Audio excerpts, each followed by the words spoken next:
आपण गणपतीबद्दल सांगितलं. खरंच प्रत्येक शुभ कार्याच्या सुरुवातीला आपण गणपतीची पूजा करतोच आणि बरेच वेळा आपण असं पाहिलंय की घराच्या प्रवेशद्वारावर गणपतीचा फोटो असतो, गणपतीची प्रतिमा असते. तर त्याच्या मागे काही शास्त्र आहे का?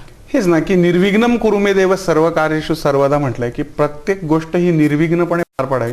बऱ्याच लोकांचं काय होतं की तो गणपती लावलेला असतो, तो असा एम्ब्रॉस असतो, त्याच्यावरती एवढी जाळी जळमट झालेली असतात, त्याच्यावर काय काय फिरत असतं, त्याची स्वच्छता नीट पाळली जात नाही. ते खरं स्वच्छ ठेवलं पाहिजे. त्याचं शास्त्र असं आहे की जाताना त्या गणपतीला घराच्या दरवाजावर पाहणं आवश्यक आहे. पण म्हणजे देवाच्या मागे हे घर असू नये असं काहीतरी एक म्हणतात. ते देवतांच्या मागे दारिद्र्य राहतं हे शास्त्र सांगतं, पण ते कुठल्या देवतांच्या? मंदिरातल्या देवतांच्या. हा जो दरवाजावरचा आहे, जसं मी तुम्हाला मगाशी म्हटलं की देवताच्या मागे दारिद्र्य हे मंदिरातल्या देवतेच्या मागे, की अगदी मंदिर आणि त्याला लागून जर तुमचं घर असेल तर कधी भरभराट होणार नाही. पण मुख्य दरवाजावर गणपती हे सारथ्याचं म्हणजे ड्रायव्हरचं प्रतीक आणि म्हणून तो दरवाजावर पाहिजे आणि त्याचं दर्शन घेऊन घरात जावं असं नियम आहे. बरीच लोक काय करतात ताई, उदबत्ती वगैरे लावतात, काही लोक त्याच्यावर दिवे पण ठेवतात, पण हे शास्त्र शुद्ध नाहीये.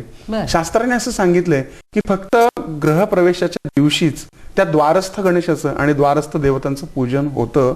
त्यानंतर मात्र रोज घरात जाताना त्या गणपतीकडे एक दृष्टी टाकायची आणि मग घरात जायचं. म्हणून श्रोते, तुम्हीही लक्षात ठेवा की तुमच्या घराच्या दरवाजावर जो गणपती लावाल तो शक्यतो